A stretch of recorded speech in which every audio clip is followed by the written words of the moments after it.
विठो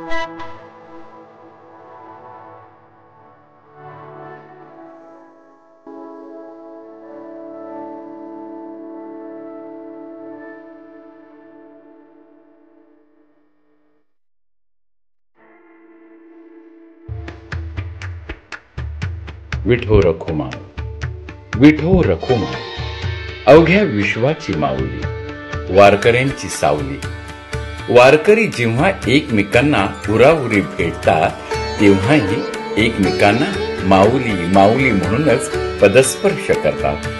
तिथे लहान मोठा जात भेद आड येत नाही. माऊलीचं रिंगण हा तर अनुपम सोहळा. कितीतरी पालख्यांचे रथ मधोमध आणि लाखो लोकांच्या मध्ये एक उमदा घोडा अत्यंत वेगात रिंगण पूर्ण करतो.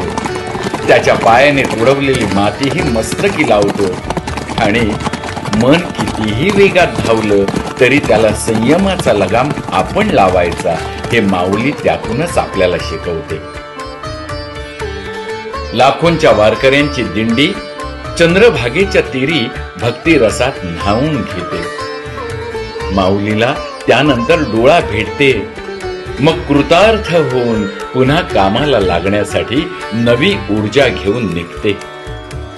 माऊलीच्या नावाचा अखंड जयघोष करत ती निघते. न थकता पुढचा जीवन प्रवास सुरू होतो. त्या भगवंताचा आशीर्वाद आपल्या पाठीशी असतो. म्हणूनच भक्तीची पताका घेऊन आपणही कार्यरत असतो.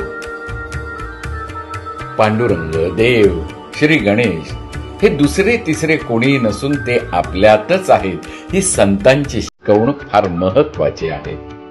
पांडुरंग म्हणजे दुसरा तिसरा कोणी नाही, तो मीच. त्याची सावली माझ्यावर असते म्हणून मी आहे. म्हणूनच म्हणतात कृतार्थ झाला पांडुरंग. तो आपल्या भक्ती भावनेनेच कृतार्थ होऊन शकते.